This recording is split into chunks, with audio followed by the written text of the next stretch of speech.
Bonjour, nous allons voir comment créer notre environnement reporting service pour le déploiement de nos rapports, à savoir le report manager et le report server. Dans un premier temps, nous allons dans démarrer, programme, SQL Server, configuration tools, report service configuration manager. On valide. Et puis on a le nom de notre serveur et puis l'instance que nous voulons configurer. Si nous avons plusieurs instances, on aura ces instances affichées ici dans la liste déroulante. Nous choisissons l'instance par défaut et on fait Connect. Alors il y a plusieurs étapes. La première étape, c'est le service account. Nous allons laisser un report server. Le web service qui va être la partie report server. Nous laissons comme ça. Faisons Apply. On attend le temps de notre configuration serveur. Et là, tout de suite, nous avons le lien qui est activé maintenant pour le report server. Nous allons à database, nous allons créer notre database de reporting services. On fait simplement change database, create a new report server database, puisque nous n'avons pas encore de base de données qui vont recevoir nos rapports, nos configurations et autres. Je vais donc créer un nouveau report server database. Si nous voulons la mettre dans une base de données quelconque, nous choisissons la deuxième option. On fait Next. Sur le server name, ASFR host, l'utilisateur en cours qui aura les droits pour pouvoir créer cette base de données. Nous pouvons également choisir le serveur account qui aura les droits de créer, d'intégrer et d'insérer des rapports. Nous choisissons l'authentification de l'utilisateur en cours.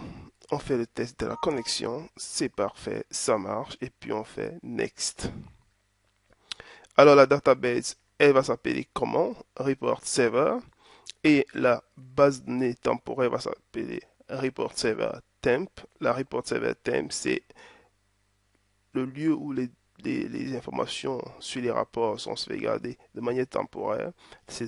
Elle est utilisée dans le cas où plusieurs utilisateurs travaillent sur le même report server et donc les informations sont temporairement sauvegardées dans cette base de données temporaire avant la validation. On choisit France, report server native, on fait Next. Credential, on va prendre la valeur par défaut, à savoir qu'on peut choisir les authentifications par SQL Server ou par Windows. On va prendre les services credentials. On fait Next.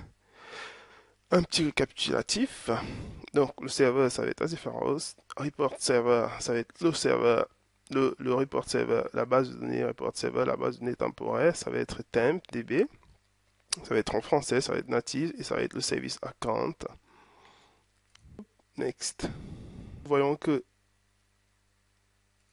notre base est en train d'être créée dans le répertoire.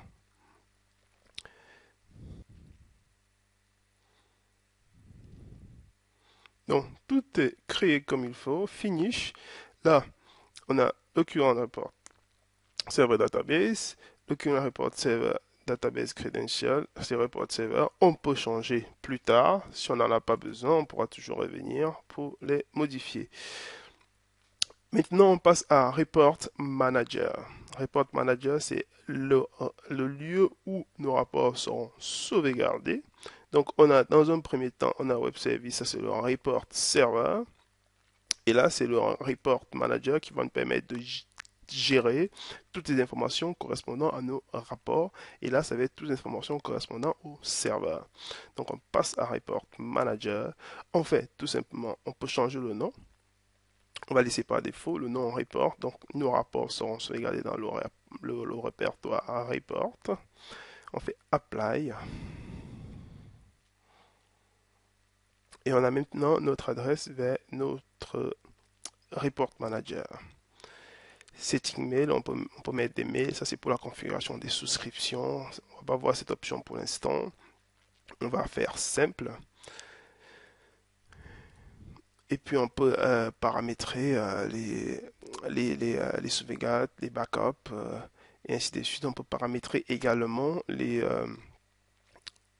scale out déploiement, c'est-à-dire mettre les machines ensemble. Maintenant, nous avons notre serveur qui est bien configuré. On a notre compte de service qui est configuré, qui est laissé par défaut d'ailleurs. On a notre web service report server qui est bien configuré avec la barre, avec le menu, l'adresse URL en bleu.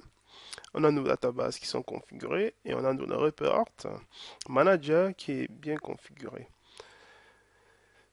On va tout de suite sur report manager pour tester si l'adresse est bonne. On voit qu'il ouvre bien la page report manager. On va tester également report server. Voilà, c'est parfait. Il n'y a pas de message d'erreur. Donc, report server est activé lui aussi. Donc, on peut donc commencer la création de nos rapports à partir d'ici. On a le menu dossier, on a un nouveau dossier pour créer un nouveau dossier, nouvelle source de données pour créer une nouvelle source de données,